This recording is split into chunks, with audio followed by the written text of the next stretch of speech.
Hi guys, MrRoflWaffles here. A bunch of World War II Zombies information has kinda trickled out in the last couple of days. Today is no different, except it kind of is a bit different because we have information, but this time it's a first-hand account. This isn't just a trailer, it's the opinion and perspective of someone who's actually played the game, okay? So this comes from basically a podcast that was rambling on and on and on about the different aspects of World War II and all sorts of stuff that was going to be in the game, and so what I've done is I've condensed all of the interesting information into this snappy video. Okay, so without further ado, let's begin. They say the most standout feature out of everything that they played in World War II was the hands-on with the zombies. They got in deep, they say, which for them was 13 rounds, so that can kind of help you to maybe set your expectations about how good this player might be and things like that. And they said it was a significant chunk of content. They said that the devs told them that in those 13 rounds that they played, they got 30% of the way through the zombies experience, which, in my opinion, at first sounds very, very concerning because it's like, huh? Is this linear?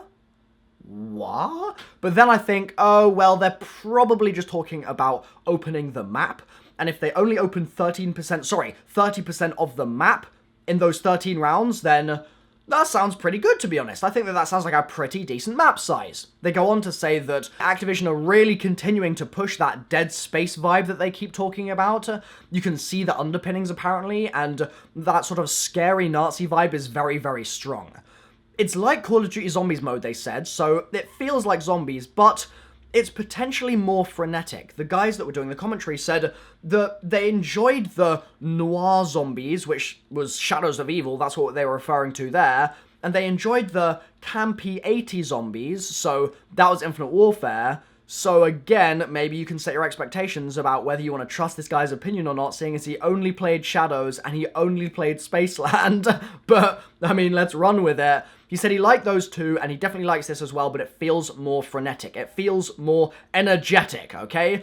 It's seat-of-your-pants, on-the-fly decision-making, more than just going through a checklist of this is how we need to proceed with this mission and this Easter egg step, etc. So, it seems like they might be trying to kind of shift the focus away from that kind of checklist, shopping list style of play, more to the world just changed around me and I need to react, making it more reactionary than whatever the opposite of reactionary is.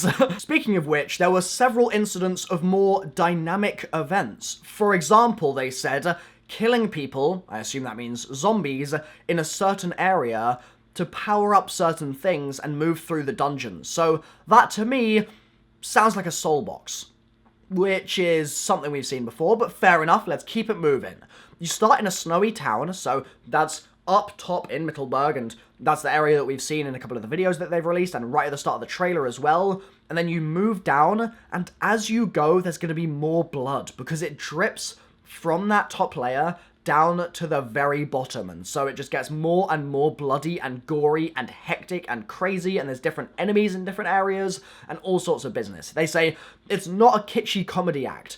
You're down there and you're gonna die. That's what it really feels like, and they want it to be sort of conceptually possible, so rather than going for the sort of glowy eyes and maybe campiness of Zombies in Spaceland, they're really trying to make it believable. They did provide one analogy, though, that I thought was pretty interesting. They said that Call of Duty World War II is like a DVD with an A-side and a B-side, right? On the one hand, you've got the campaign, which would be Schindler's List, for example, and on the other hand, you've got the Zombies mode, which is like Raiders of the Lost Ark, and they're completely separate to one another. The vibe is so disparate and distinct, so that's just something that they did mention.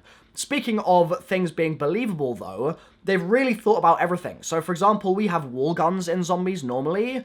Now, they're, in emergency, break glass guns. They're the sorts of things that are going to be there, ready to use for all of the Nazi scientists doing the experiments in case there is an outbreak. And so that kind of gives us a reason why they're there in the first place. We don't need Dr. Monty, we don't need any of that. It's just break glass if there's an issue, and you can grab yourself an STG. They're also really looking at that Nazi obsession of mixing analytical science with the occult, which is awesome because that's World at War stuff, baby, I love it.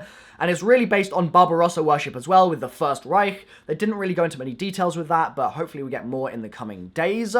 there was also a surprising amount of electricity, apparently, which was really interesting, because that's not something we saw like an overbearing amount of in the trailer, but it was definitely present. That one hand around the statue, and you've got coils and stuff going around it, and there's electricity arcing around the hand.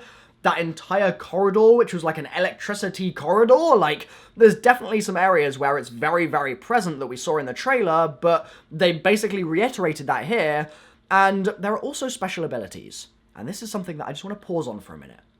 There are now special abilities in Zombies. You have an ult, basically. So one of them that they got to play with was some kind of infinite ammo, and it lasted a shocking amount of time, they said. Like, one of them had a perk on them to overcharge their ultimate or something like that. That was one of the classes that they were playing.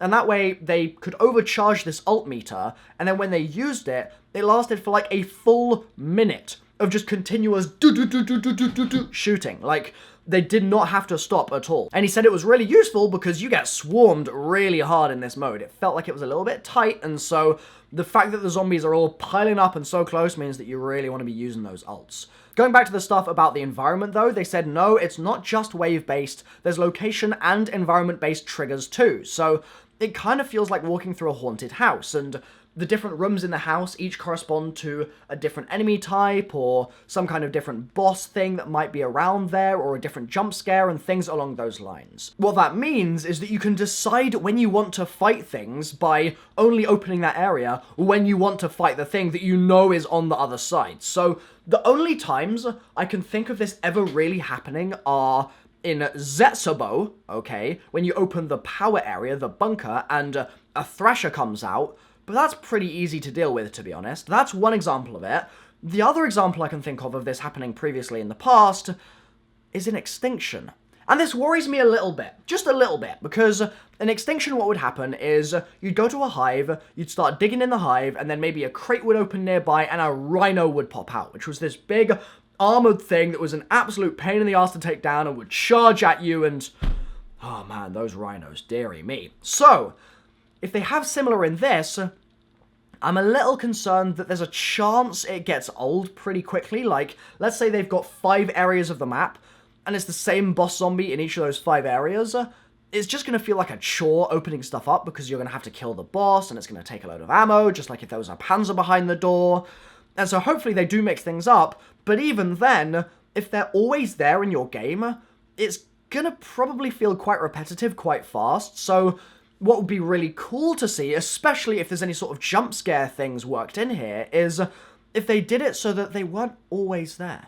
If you got surprised, or maybe they randomized the location so it's one room on a given floor or something like that. Like, I feel like that would be pretty cool, but then obviously if they do randomize it, then that's going to change people's outlook of the map for speedruns, etc., because it's just going to be more RNG, so it's a whole can of worms to get into there, but that's what they said. There are environment-based triggers.